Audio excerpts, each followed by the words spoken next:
বিয়ে হওয়ার পরে বাসর রাত্রে গিয়েছেন। বাসর রাত্রে জুলাই বিবি এবং তার স্ত্রী কথা বলাবলি করছেন, প্রেম আলাপ করছেন। হঠাৎ বাইরে থেকে আওয়াজ আসছে, আইনা জুনুদুল্লাহ, ও আল্লাহ সৈন্য তোমরা কোথায়? আল্লাহ সৈন্যরা তোমরা কোথায়? তোমরা আল্লাহর দ্বীনের বিজয়ের জন্য, কোরআনের বিজয়ের জন্য তোমরা বেরিয়ে যাও। জুলাই বিবির কানে যখন আওয়াজ আসে, জুলাই বিবি কি করলেন? স্ত্রীর প্রেম আলাপ ছেড়ে বেরিয়ে যাচ্ছেন, তরবারি নিয়ে ঘর থেকে বেরিয়ে যাচ্ছেন। স্ত্রী পিছন দিক থেকে ডাকছে, স্বামী জান এসো, কিন্তু জুলাই বিবি পিছনে আর ঘুরে তাকালেন না, যুদ্ধের জন্য বেরিয়ে গেলেন। আমার ভাইরা, যুদ্ধ শেষে বিশ্বনবী লাশগুলি জমা করার জন্য বললেন যে সাহাবীরা তোমরা লাশগুলি জমা করে নাও। সব লাশ জমা হওয়ার পরে বিশ্বনবী বলছেন, একটা লাশ দেখতে পাচ্ছি না, জুলাই বিবির লাশ। জুলাই বিবির লাশ কোথায়? আমি তো জুলাই বিবির লাশটা দেখতে পাচ্ছি না।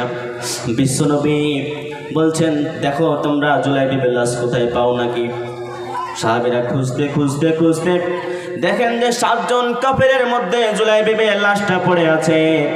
এবার বিশ্বনবী যখন ওখানে গেলেন, জুলাই বিবির লাশটাকে নিজের উরু মোবারকে নিয়ে নিলেন। নিয়ে নেওয়ার পরে মুখটা মুছে দিচ্ছেন আর বলছেন, জুলাই বিবি, ও জুলাই বিবি, তুমি আমার হচ্ছে একটা সাহাবী, যে সাহাবী খুবই গরিব সাহাবী, তোমার বিয়ে হচ্ছিল না, আমার পরামর্শে আমি তোমাকে বিয়ে দিয়ে দিলাম।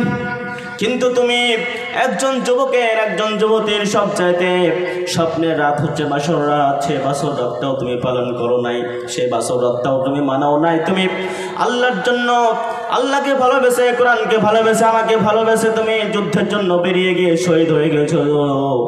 জুলাই বিবি শোনো, আজকে থেকে হচ্ছে তুমি আমার, আমি তোমার। এইভাবে বিশ্বনবী জুলাই বিবিকে বললেন।